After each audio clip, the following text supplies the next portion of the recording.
मैं पिछले 1.5 साल से पूछना चाहती हूँ यहाँ की पार्षद से, फंड आपके पास तब भी नहीं था जब आप वादा करके गई थी, तो फंड को लाना, आपने पब्लिक को बोला कि मैं मोदी जी की CRR फंड लेकर आऊंगी, कहाँ है आज वो फंड?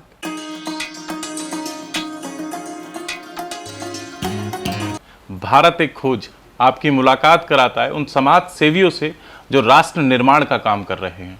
भारत एक खोज आपका परिचय कराता है उन राजनेताओं से जो भारत के नित्य दिन अच्छी सुविधा सुरक्षा के लिए काम करते हैं।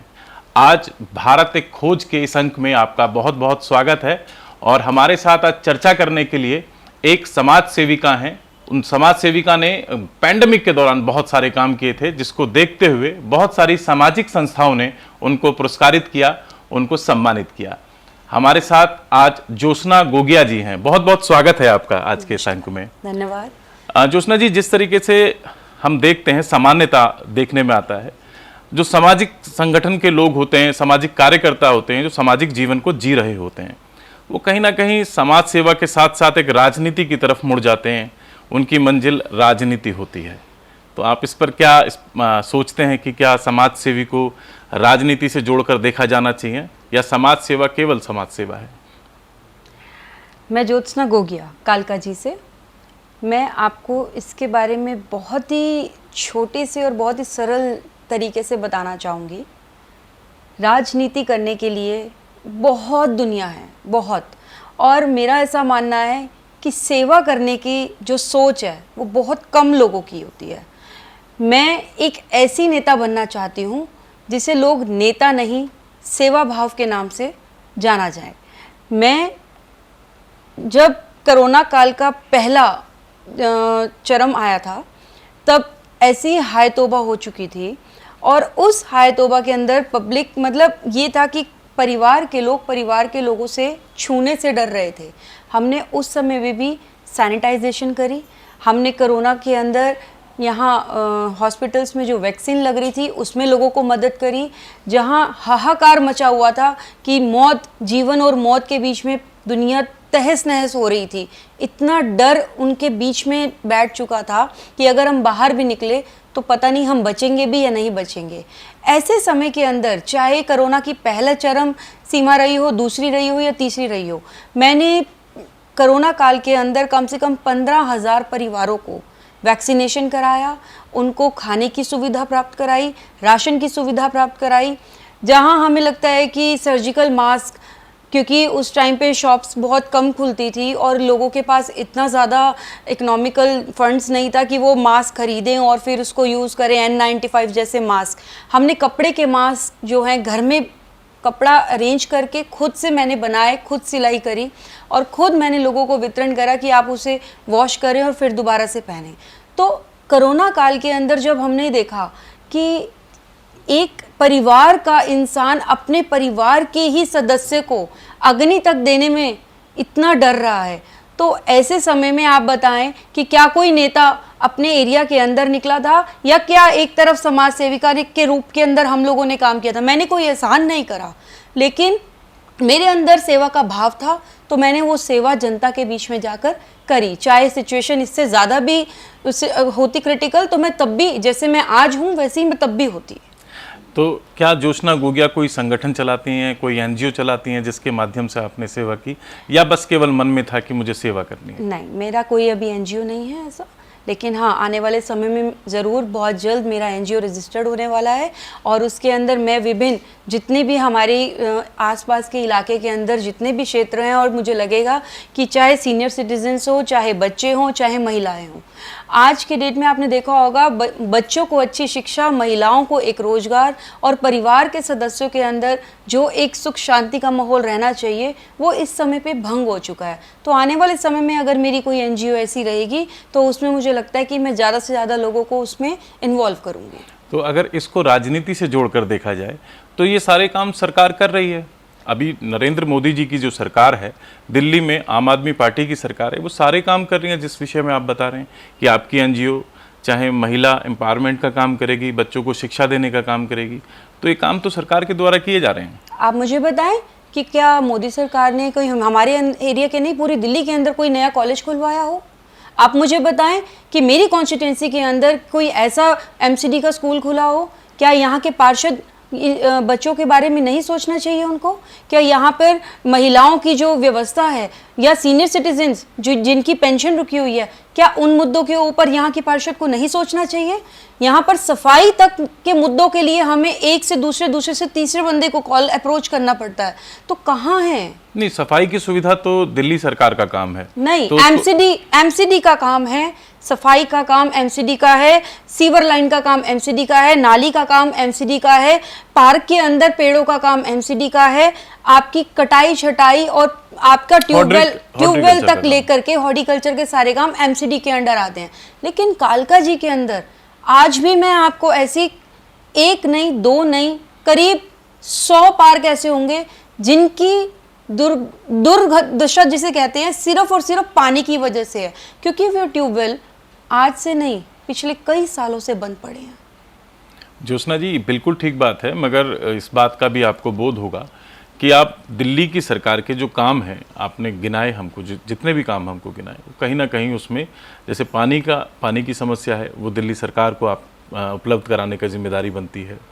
अगर एमसीडी की आप बात करते हैं तो एमसीडी में भी अभी वर्तमान में आम आदमी पार्टी की सरकार है, तो सीधा सीधा आरोप नरेंद्र मोदी पर लगाना या नरेंद्र मोदी की सरकार पर लगाना। देखिए, मैं किसी पे आरोप नहीं लगा रही हूँ। एक पार्षद का काम, देखिए मोदी जी तो नहीं आएंगे ना यहाँ सफाई के लिए, या मोदी जी नहीं देखेंगे कि आपके यहाँ पे पेड़ कट रहे हैं नहीं कट रहे। मोदी जी ऊपर के लेवल पे काम कर रहे हैं, नीचे की जो इनकी टीम है वो टोटली करप्टेड है, टोटली उनको सिर्फ अपने से मतलब है। दे ऑल आर सेल्फिश, उनको किसी से कोई मतलब नहीं है, उनको सिर्फ अपना काम बनता, और चाहे कोई भी हो वो साइड लाइन हो जाते हैं। मेरा ऐसा मानना है कि पार्षद बनने के बाद या विधायक बनने के बाद आपको ये हमेशा भूल जाना चाहिए कि वो इस पार्टी का है या उस पार्टी का है। आप यहाँ सेवा के भाव से आए हैं, तो आपको जनता की सेवा में निरंतर रहना होगा, चाहे वो इंसान किसी भी पार्टी से हो। आपके वोट के ऊपर ये लिखा नहीं था कि ये आम आदमी पार्टी का है, कांग्रेस का है, बीजेपी का है। आप जीते हुए प्रत्याशी हैं, तो जीते हुए प्रत्याशी का ये काम होता है कि अपने एरिया के अंदर किसी भी तरीके की समस्या अगर हो रही है या लोग उससे परेशान हैं, तो उन्हें उसका समाधान निकालना चाहिए, बजाय ये कहने के जी मेरे पास फंड नहीं है। आपने वो प्रॉमिसेस क्यों करे थे कि मैं कालका जी को इंदौर बना दूंगी? किस बिहाफ पे? फंड्स तो आपके पास तब भी नहीं थे। Just give for a vote.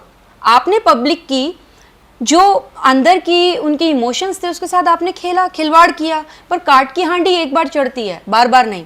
आपने यहाँ पर आकर के पब्लिक को बोला मैं सीनियर सिटीजन्स के लिए एक अलग से वो बनवाऊंगी, हॉल बनवाऊंगी। आपने बोला कि मैं यहाँ पर अगर एयर प्यूरीफायर कहीं लगेगा तो वो सबसे पहला एयर प्यूरीफायर, सबसे बड़ा एयर प्यूरीफायर कालका जी का होगा। आज वो शब्द कहाँ हैं? मैं पिछले 1.5 साल से पूछना चाहती हूँ यहाँ की पार्षद से।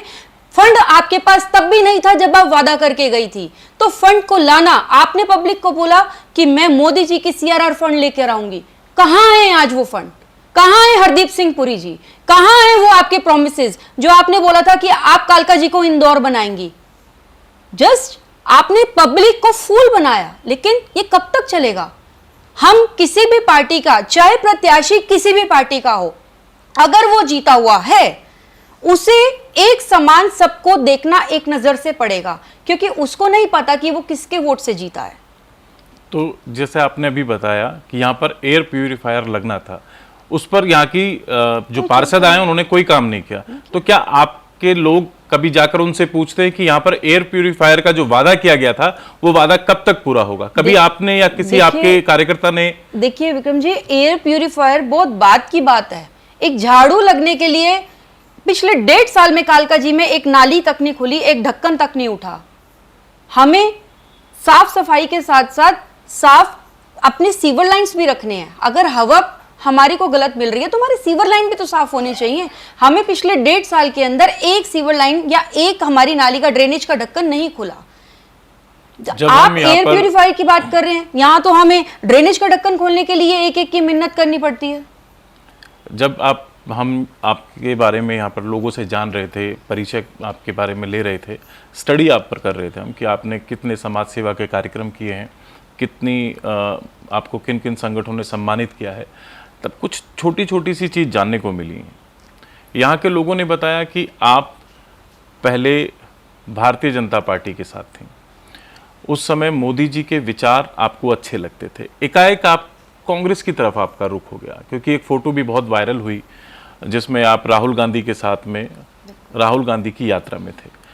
तो हृदय परिवर्तन का क्या कारण था कि आपका अचानक से हृदय परिवर्तन हो गया? देखिए, मेरे अंदर जो सेवा भाव है वो आज भी रहेगा, मैं किसी भी पार्टी में रहूं। हाँ, भाजपा ने एक अपना जो रूप हमारे सामने एक आदर्शवादी पार्टी थी, वो अब कहीं ना कहीं वो आदर्श मुझे उस पार्टी के अंदर कम दिखते हैं, बजाय कि एक बिजनेस बन चुका है कि पैसे दीजिए टिकट लीजिए। आपने देखा होगा कि सिर्फ ये कालका जी ही नहीं, पूरी दिल्ली के अंदर ही टिकट का ऐसा वितरण हुआ, या अभी भी आप, मैं काउंसलर की टिकट की बात नहीं करूँगी, अभी लोकसभा की जो टिकट्स हुई हैं, आप इसमें देखेंगे भाजपा अपने ही प्रत्याशी ऐसे चुनती है जो दूसरी पार्टी से आए हुए हैं। क्या उनको अपने यहाँ पर वर्कर्स कम लगते हैं? आज हमारी यहाँ की लोकसभा सीट रामवीर जी को दी गई है। रामवीर जी कहाँ से आए हैं आपको भी पता है, और नहीं, वो तो एलओपी है, वो तो भारतीय जनता पार्टी से ही विधायक है। लेकिन आए कहाँ से थे? उनकी ज्वाइनिंग कहाँ से हुई थी? वो कांग्रेस से आए थे। आज हरियाणा के अंदर 10 सीट्स हैं अगर, तो 9 सीट पे ऐसी सीट दी गई हैं जो कांग्रेस छोड़कर बीजेपी में शामिल हुए हैं। क्या भाजपा का संगठन इतना कमजोर हो चुका है? क्या भाजपा के आदर्श खत्म हो चुके हैं? संघ परिवार से लोगों को उन्होंने कोई महत्व नहीं दिया या नहीं देना चाहते, क्योंकि उनको गधे और घोड़ों की पहचान खत्म हो गई है। मतलब आप सीधे सीधे तौर पर जो कांग्रेस से लोग छोड़कर भारतीय जनता पार्टी को ज्वाइन करते हैं, उनको आप गधा बता रहे हैं कि उन्होंने अब भारतीय जनता पार्टी के साथ अपने संबंध भारतीय जनता पार्टी एक अच्छे विचारधारा के जो लोग हैं, जो कर्मठ कार्यकर्ता हैं, जो सेवा भाव रखते हैं, उनकी बजाय ऐसे लोगों को आगे बढ़ाने में उनका हाथ रहता है। या तो उनकी अप्रोच बहुत बड़ी होती है, या फिर पैसे का सीधा सीधा होता है टिकट वितरण में। दो ये आरोप तो पहले भी कांग्रेस पे लगते रहे कि पैसे का इस्तेमाल होता है टिकट वितरण में, आम आदमी पर भी लगे, भाजपा पर भी लगे। तो सामान्यतः प्रतिस्पर्धा है, लोग बहुत आसानी से एक दूसरे के ऊपर ये आरोप लगा देते हैं। देखिए, आरोप लगाना और सामने आना, मैं कुछ हमारे यहाँ आसपास की कॉन्स्टिट्यूंसी के लोग हैं जिन्होंने सेम डे ज्वाइनिंग करी और सेम डे टिकट मिल गई। ये एक बहुत बड़ा एग्जाम्पल है, आपके सामने है वो एग्जाम्पल, मैं नाम नहीं लेना चाहूँगी, लेकिन सबको पता है इस वक्त भाजपा में आदर्श खत्म हो चुके हैं। आदर्शवादी पार्टी नहीं कहला रही है ये सिर्फ और सिर्फ जिसे कहते हैं बिजनेस डील बन चुका है। तो बिजनेस डील के बारे में आप बात कर रहे हैं, आपको क्यों ऐसा लगता है कि एकाएक ये परिवर्तन भारतीय जनता पार्टी के अंदर आ गया? पहले, इससे पहले भारतीय जनता पार्टी एक विचारधारा के साथ जुड़कर काम कर रही थी, और ये कब से परिवर्तन आप महसूस कर रहे हैं? जब से आपने कांग्रेस ज्वाइन की है, या उससे पहले आपको लगता था कि भारतीय जनता पार्टी में परिवर्तन आ गया है?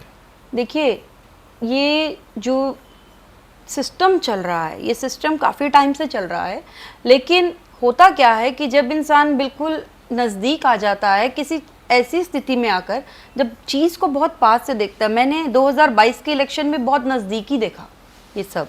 देखिए, पैसा देना लेना हर पार्टी में होता है, लेकिन अगर एक अच्छे व्यक्ति को गवा देना बजाय एक हेलीकॉप्टर या पैराशूट आपने वहाँ पर प्रत्याशी ले आए, क्या ये सही है? या वो सही था जो संगठन के लिए पिछले 6 साल से 7 साल से काम कर रहा था, जिसे एक एक गली, एक एक घर, एक एक इंसान की पहचान थी? मगर भारतीय जनता तो बहुत सारे ऐसे काम कर रही है, चाहे वो उज्ज्वला योजना को लेकर वो लोग बोलते हैं। आप देखने का प्रयास करेंगे, जहां झुग्गी वहीं मकान, एक बहुत बड़ी योजना पर काम किया जा रहा है। न जाने ऐसी कितने कार्यक्रम, एक सूत्रीय कार्यक्रम चल रहे हैं। मैं आपको बताना चाहूंगी, आपने बोला जहां झुग्गी वहां मकान, ये जहां झुग्गी वहां मकान सिर्फ कालका जी या गोविंदपुरी के जो फ्लैट्स बने सिर्फ यहीं क्यों वितरण हुआ? पूरी दिल्ली के अंदर कहीं और क्यों नहीं हुआ? क्योंकि ये जो आइडियल था, जो ये नक्शा पास हुआ और जो ये फ्लैट्स बने, वो शीला दीक्षित जी के टाइम पे जब वो सीएम थी, और हमारे माननीय जो सुभाष चोपड़ा जी इनके कार्यकाल के अंदर यहाँ पर शिलान्यास हुआ। यहाँ फ्लैट्स का ये शीला जी का और सुभाष चोपड़ा जी का सपना था जो कि यहाँ पूरा हुआ। आप एक बात बताइए, यहाँ पर तो सिर्फ मात्र 4 या 5 हज़ार फ्लैट्स बने हुए हैं, और एक अगर आप कैंप को छेड़ते हैं तो कम से कम भी 10,000 की तादाद है। तो क्या हर इंसान को वो फ्लैट मिला? एक परिवार के अंदर अगर 15 लोग हैं तो क्या एक कमरे के अंदर वो 15 लोग जायज है? आप रह सकते हैं, मैं रह सकती हूँ? नहीं रह सकते। और ये जहां झुग्गी वहां मकान का सपना मोदी जी ने पूरी दिल्ली में नहीं पूरे देश में किया है, लेकिन वितरण कहां हुआ? सिर्फ कालका जी गोविंदपुरी वार्ड नंबर 176 में, और वो भी सिर्फ कुछ ही लोगों को। और आज आप मेरे साथ भूमिहीन कैंप में चलिए, ट्रांजिट कैंप में चलिए, अभी भी जो उनके घरों की झुग्गियों का जो हाल है, वो बेचारे पेंचर घर के अंदर ही रह रहे हैं, चाहे वहां बरसात आए, चाहे वहां धूप आए, चाहे वहां पर भूकंप आए, ईंटें हिलती हैं, वहीं उनके बच्चे सोते हैं। एक परिवार को आपने एक कमरा देके एहसान नहीं करा, क्योंकि उनके पिछले जो 10 जने हैं, जो सदस्य हैं, वो अभी भी जूझ ही रहे हैं। नहीं, जिस तरीके से झुग्गी बसा दी जाती है, अतिक्रमण कर झुग्गी एरिया बना दिया जाता है, उसके बाद में अगर सरकार उनको पक्का मकान देती है तो ये तो उन लोगों के लिए अच्छा है। और केवल कालका जी में नहीं, नरेला में भी इस प्रकार की योजना लेकर आए हैं। अभी इस योजना के तहत मकान बन रहे हैं। नहीं, मकान बन रहे हैं और देने में बहुत फर्क है। आप या तो बनाने के बाद सबको इकट्ठा दो। आज नरेंद्र मोदी जी की सरकार एक बहुत बड़ा प्रोग्राम आयोजित करती है, और जहां झुग्गी वहां मकान की योजना और नीति को लेकर उन झुग्गी वासियों को जो तंग गलियों में रहते हैं उनको बड़े व्यवस्था और एक पक्का मकान देने का काम करते हैं। मान लिया आज वहां पर पानी की इतनी किल्लत है, क्या आप वहां पर कभी गए हैं? मैं वहां पर, क्योंकि मैं लोकल हूं तो मेरा आना जाना लगा रहता है। पानी की वहाँ व्यवस्था नहीं है, लाइट की वहाँ व्यवस्था नहीं है, सिर्फ सिर पे छत देने से बात नहीं बनती। आप वहाँ पर वो सब चीज़ें भी उपलब्ध कराइए जो एक रोज़मर्रा की ज़िंदगी में होनी चाहिए। 15,000 लोग, एक कैंप की सिर्फ 15,000 लोग, और सिर्फ दूसरी तरफ आप 2,000 फ्लैट्स ही वितरण क्यों कर रहे हैं? और जहाँ तक सवाल रहा कि ये अभी क्यों मिला है, ये तब क्यों नहीं मिला, होता क्या है कि कई बारी राजनीतिक ऐसे हमारी उस दौर में तो कांग्रेस और बिल्कुल पॉलिसीज होती हैं, या ऐसा कुछ होता है कि जिसमें फाइल्स कई बार रोक दी जाती हैं। लेकिन अगर उनकी इच्छा ही नहीं थी काम करने की या सेवा करने की तो वो बनाते ही नहीं ना। उन्होंने बनाया किसके लिए? पब्लिक के लिए ही ना। तो अगर उनके अंदर इच्छा थी तभी उन्होंने यहाँ पर ये प्रोजेक्ट फाइल करा, प्रोजेक्ट को देखा, प्रोजेक्ट किया। राजनीति है, आप भी जानते हैं, मैं भी जानती हूँ। जब कोई व्यक्ति अच्छा काम करने चलता है तो विघ्न डालने वाले बहुत होते हैं। आज ही ये कोर्ट ने ही दिया है ना, डीडीए ने ही दिया ना, जिसने भी दिया है, ये मोदी जी ने आकर तो नहीं दिया। अगर मैं आपसे ये पूछूं कि क्या मोदी जी इतना नहीं कर सकते कि एक दिल्ली के अंदर अच्छा कॉलेज या अच्छा स्कूल बनवाएं? अगर बात यहाँ आ रही है तो करने को तो वो भी बहुत कुछ कर सकते हैं, पर वो करते नहीं हैं, और जिन्होंने किया है उनके लिए वो आरोप और प्रत्यारोप लगाते हैं। इस क्षेत्र से हटकर अगर एक प्रश्न मैं आपसे पूछूं, आखिर ऐसा क्या कारण है कि 2014 के बाद जो कांग्रेस 2014 से पहले थी, 14 के बाद में वो हाशिए पर आ गई है? अब जो कांग्रेस के बड़े नेता थे वो भी भारतीय जनता पार्टी का दामन थामने लगे हैं और भारतीय जनता पार्टी ज्वाइन कर रहे हैं। देखिए, होता क्या है कि कई बार कुछ लोग ऐसे होते हैं जिन्हें या तो कुछ समझ नहीं आ रहा होता कि वो किस दिशा में जाएं। और आपने बोला कि 2014 के बाद से कांग्रेस हाथ से बन चुकी है, ये बहुत आपने शब्द ऐसा यूज़ करा है, लेकिन मैं आपको इसका उदाहरण देती हूँ या इसके बारे में बोलती हूँ। आपने बोला कांग्रेस का पतन नहीं हुआ है। आप पिछले 5 स्टेट्स के चुनाव देखिए, उसमें आप अगर देखेंगे टोटल जो उसकी एक टोटल अमाउंट है उसमें 7% से हम ऊपर हैं। कांग्रेस उसमें 7% ज़्यादा है हर स्टेट में। अगर कांग्रेस का पतन हुआ होता तो हिमाचल में कांग्रेस कैसे आती? अगर कांग्रेस का पतन होता तो तेलंगाना में कांग्रेस कैसे आती? अगर कांग्रेस का पतन होता तो राहुल गांधी जी के साथ इतनी भारत जोड़ो यात्रा में ये कोई पेड वर्कर्स नहीं है जो साथ चल रहे हैं, ये कांग्रेस के ही राहुल जी की यात्रा में बहुत सारी भीड़ देखने को मिलती है, लगता है कि एक बड़ा नेता चल रहा है, मगर वो भीड़ वोट में कन्वर्ट क्यों नहीं होती है? राहुल जी जब चुनाव का प्रचार करते हैं, कहीं ना कहीं लगता है कि राहुल गांधी जी की जो भीड़ है उसको वो कन्विंस नहीं कर पा रहे हैं वोट के अंदर, या राहुल गांधी जी की नीतियां लोगों को समझ नहीं आ रही हैं। देखिए, होता क्या है कि जब एक साफ सुथरा, एक अच्छी नीयत का इंसान चल रहा होता है तो उसे पत्थर मारने वाले बहुत होते हैं।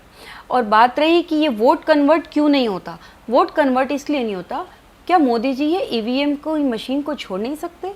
क्या तो उन्हें कांग्रेस की योजना थी ईवीएम लाना, कांग्रेस ही बोल रही बैलेट पेपर लाओ, तो क्यों नहीं लाया जा रहा? पंजाब में देखिए, जिस समय बैलेट पर वोट आप पंजाब होता में था, देखते ना कि बैलेट पेपर मात्र 36 वोटों के ऊपर ही, वहीं पर कैसे वो सरकार पलटी, क्योंकि वहां हेरा फेरी थी। यही हम आज बोल रहे हैं कि मात्र एक ईवीएम मशीन या बक्से को आप यूज करके ये सोच रहे हो कि आप जीत रहे हैं, या आप नहीं जीत रहे हैं, या आप जिस राज्य हेरा में फेरी कर रहे भारतीय हैं। जनता पार्टी हार जाती है और कांग्रेस जीतती है, वहां पर ईवीएम पर कोई चर्चा नहीं होती। अगर भारतीय जनता पार्टी जीतती है और कांग्रेस हार जाती है, वहां पर ईवीएम को लेकर दोषी बता दिया जाता है। देखिए, होता क्या है कि सेम सिनेरियो आप लोगों के साथ भी होगा। सपोज 84 में बीजेपी के पास कितनी सीट्स थी? मात्र 2 सीट्स, मात्र 2 सीट्स। आज कांग्रेस के पास एक अच्छा वजूद है। कांग्रेस 138 साल पुरानी पार्टी है, नेशनल पार्टी है। कांग्रेस आज नहीं तो, देखिए ये दिनों के हेर फेर होते हैं, पर स्थायी कुछ भी नहीं है कि बीजेपी सोचे कि वो स्थायी है, तो स्थायी कुछ भी नहीं है। आज नहीं तो कल तख्ता पलटेगा। रोजगार को लेकर के जो आज की डेट में युवा परेशान हैं, महिलाएं महंगाई को लेकर के परेशान है, बच्चे शिक्षा को लेकर परेशान है, इन सब चीजों को देखते हुए कब तक ये, आखिर कब तक चलेगा? देखिए, ये सब परेशानियां 2014 से पहले भी थी और 2014 के बाद, मगर कभी भी कांग्रेस ने एक विपक्ष की भूमिका प्रॉपर तरीके से नहीं निभाई है, जिसको लेकर जैसा भारतीय जनता पार्टी अपनी योजनाओं को लेकर आगे बढ़ती है, कांग्रेस उसका विरोध नहीं कर पाती है। क्या कारण है कि कांग्रेस उसका विरोध नहीं करती? ऐसा नहीं है। भारत जोड़ो यात्रा में आपको ऐसे बहुत बहुत अनेकों अनेक कार्यकर्ता मिले, अनेकों अनेक बुजुर्ग मिले, अनेकों अनेक महिलाओं ने जो राहुल गांधी जी को सम्मान दिया, प्यार दिया, और उसके साथ साथ उन्होंने ये कहा कि आज नहीं तो कल राहुल जी आप आएंगे, और हम लोग भी राहुल जी के साथ एक कदम से कदम बढ़ाकर साथ चलेंगे, साथ रहेंगे। ये हम लोगों ने एक जो विचारधारा कांग्रेस की है, काम करने की, जो सेवा करने की, और जो लोगों के बीच में उनकी, देखिए 2014 से पहले जब कांग्रेस थी, महंगाई तब भी थी, बट इतनी नहीं थी कि आज एक कफन के ऊपर भी जीएसटी लगे। आप सोचिए, आज पब्लिक इतनी मजबूर हो चुकी है महंगाई को लेकर के कि जिसकी कोई हद नहीं है। आज जीएसटी है, पहले वैट था। देखिए, वैट था, एक लिमिट तक था, हर चीज पर नहीं था, शिक्षा के ऊपर नहीं था, गैस सिलेंडर के ऊपर नहीं था। आज राजस्थान के अंदर 400 रुपए का सिलेंडर है और आज दिल्ली के अंदर 1200 रुपए। क्यों? वैट तो सभी पर था, जिन पर आज जीएसटी है, उन आप सभी फर्क- चीजों पर, फर्क आप उन देखिए, सभी चीजों पर आप वैट था। फर्क देखिए। बहरहाल, मैं चलते चलते, क्योंकि समय की सीमा रहती है, और मैं चलते चलते आपसे सिर्फ एक प्रश्न पूछना चाहूंगा। जिस प्रकार मोदी जी अंतर्राष्ट्रीय जगत में अपनी पहचान, अपने देश की पहचान बना रहे हैं, उस पर आपके विचार मैं जानना चाहता हूँ। ठीक है, मोदी जी अच्छा काम कर रहे हैं देश के लिए, हम ऐसा नहीं कहेंगे। ठीक है, उनकी विचारधारा अपनी है, लेकिन अगर धर्म की राजनीति के ऊपर ही उनको राजनीति करनी है तो वो एक उनका अपनी सोच है। कांग्रेस ने कभी तोड़ने की बात नहीं करी। कांग्रेस हमेशा सबको साध के चलती है और साध कर ही चलेगी। ये कांग्रेस का जो एक नारा है कि कांग्रेस ही सबके साथ भाईचारे में खड़ी रहती है, वो उसके ऊपर हम लोग वैसे ही अटल रहेंगे। जी, बहुत बहुत धन्यवाद ज्योत्सना जी आपका। और अगली मुलाकात एक बार हम और ज्योत्सना जी से करेंगे, जिस पर धर्म पर चर्चा होगी, क्योंकि समय की सीमा थी। और आप सभी से फिर एक बार मुलाकात होगी किसी नई शख्सियत के साथ। तब तक के लिए प्रणाम।